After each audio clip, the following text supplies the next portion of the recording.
Hello friends, कैसे हैं आप लोग। आशा करते हैं कि आप लोग अच्छे होंगे। तो आज हम स्टार्ट करने जा रहे हैं ट्रिगोनोमेट्रिकल रेशियो। बहुत सारे एग्ज़ाम में डायरेक्ट वैल्यू से भी क्वेश्चन रहता है और जो है सोल्व करने के लिए इक्वेशन भी रहता है जहां पर हमको वैल्यू का ज़रूरत पड़ता है।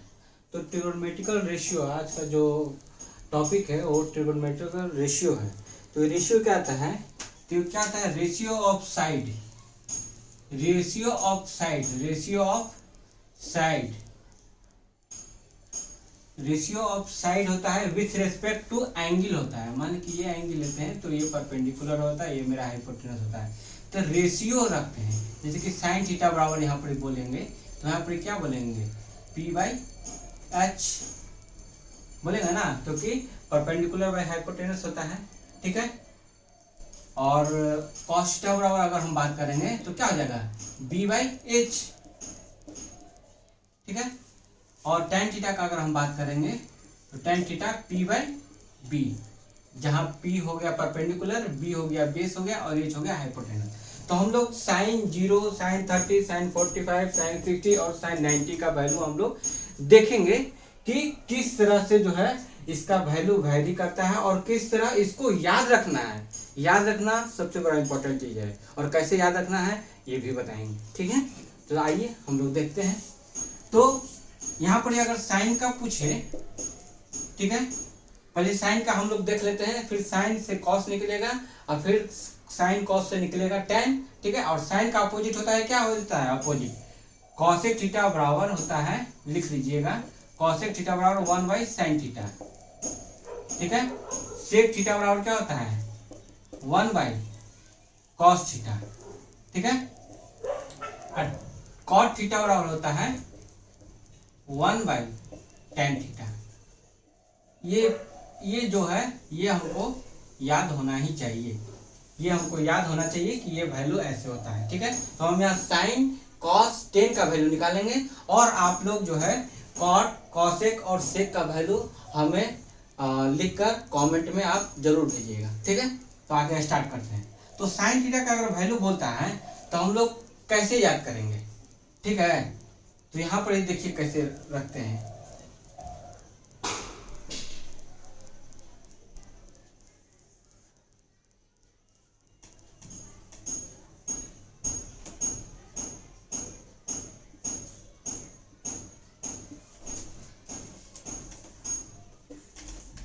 सिंपल ऐसे लिख देंगे। ठीक है। अब इसको हम लोग 4 से डिवाइड करेंगे। ठीक है। यहां से हम लोग 4 से डिवाइड करेंगे,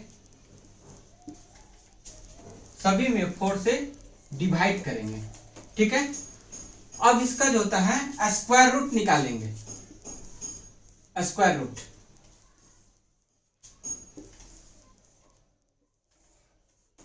ठीक है।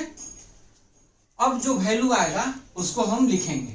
तो साइन 0 का 0 होता है, रूट 1/4 का वैल्यू होगा 1/2। ठीक है। यहां तक कोई दिक्कत नहीं होना चाहिए। फर्स्ट स्टेप में 0, 1, 2, 3, 4 लिख दिए हैं, फिर 1 से जो है फिर जो है 4 से डिवाइड किए हैं, 4 से इसको भी 4 से, इसको 4 से, 4 से, फिर स्क्वायर रूट जो है कि हम निकाल रहे हैं कि इसका स्क्वायर रूट, इसका स्क्वायर रूट, इसका स्क्वायर रूट, इसका square root, positive square root लेंगे। ठीक है। ये ध्यान रखना है। ठीक है ना। चलिए अब देखिए ये है तो ये 2 से कट जाएगा तो 1/√2 आ जाएगा। इसमें आ जाएगा क्या? ये 4 हो जाएगा तो इसका 2 हो जाएगा तो √3/2 हो जाएगा। और इसका 4 से 4 कैंसिल हो जाएगा तो क्या हो जाएगा? 1 होगा। इतना तक कोई दिक्कत होना चाहिए? कोई दिक्कत नहीं होना चाहिए। साइन 0 का वैल्यू 0, साइन 30 का वैल्यू 1/2, साइन 45 का वैल्यू 1/√2, साइन 60 का मान √3/2 और साइन 90 का मान 1। ठीक है। अब देखिए यहां पर अगर कॉस थीटा निकालने की बात अगर आती है, कॉस का मान क्या होगा?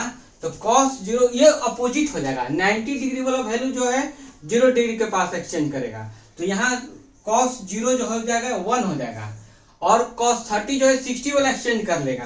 तो cos 60 का जो वैल्यू होगा वही साइन 30 का जो वैल्यू होगा वो cos 60 का होगा और जो साइन 60 का वैल्यू होगा वो हो जाएगा cos 30 का वैल्यू।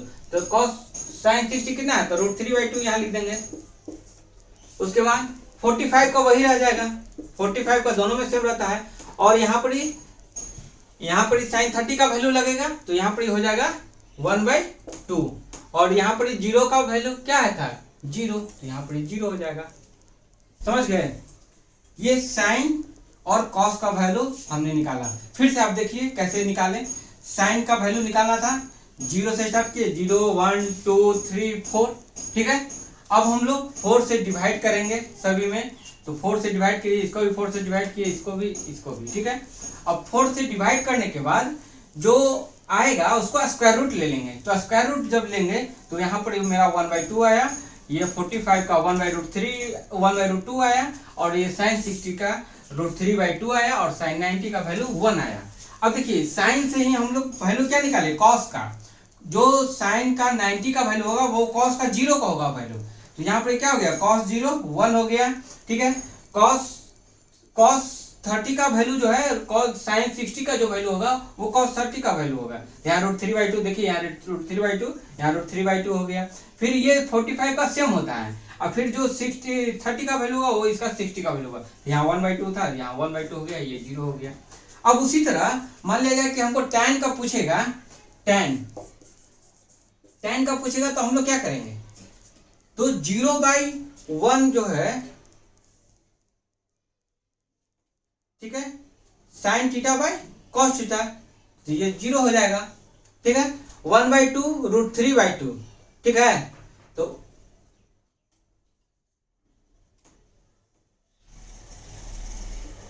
टू बाई √3 हो जाएगा, ये अपोजिट हो जाएगा, तो ये कितना हो जाएगा, 2 कट जाएगा, तो 1/√3।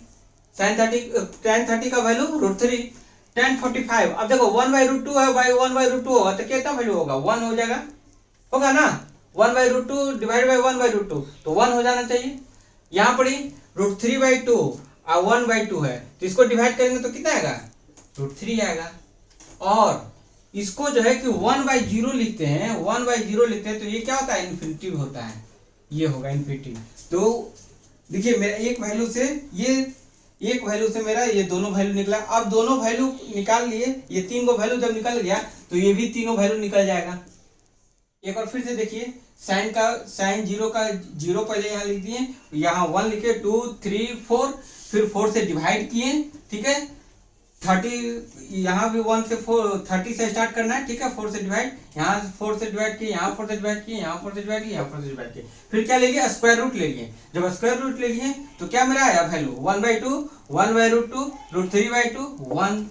अब देखिए cos का वैल्यू 1 आ गया इसका, क्योंकि साइन 90 का जो वैल्यू होता है वो cos 0 का वैल्यू होगा, तो ये 1 हो गया। अब देखिए इसको केवल जो है कि एक्सचेंज कर दिए, √3/2 1/√2 ये 1/2, ठीक है। अब इसका रेशियो अगर ले लेंगे, साइन और कॉस का रेशियो ले लेंगे तो tan होता है। tan थीटा बराबर हम लोग जानते हैं ना, sine theta by cos theta होता है, ठीक है।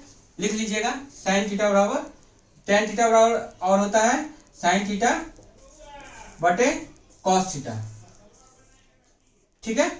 तो ये हमारा याद होना चाहिए, और ये वैल्यू बहुत इंपॉर्टेंट है, बहुत सारे एग्जाम में आप में पूछे जाते हैं, डायरेक्ट इससे वैल्यू का क्वेश्चन भी रहते हैं। जैसे कि अभी 10th का जो CBSE एग्जाम होने वाला है उसके लिए बहुत ही इंपॉर्टेंट चैप्टर ही रहा है, ठीक है, इंपॉर्टेंट चैप्टर है, और वैल्यू तो खासकर याद होना चाहिए, ठीक है।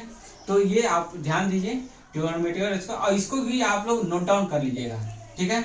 बाकी आप लोग चैनल पर बने रहिए, ठीक है। आगे फिर लेकर आएंगे एक नया चैप्टर जो कि आप लोग को याद हो जाए, और जो है आप लोग समझ जाए चीज़ों को, और समझ कर जो है कि चीज़ों को आप लोग बनाएं, ठीक है। Thank you.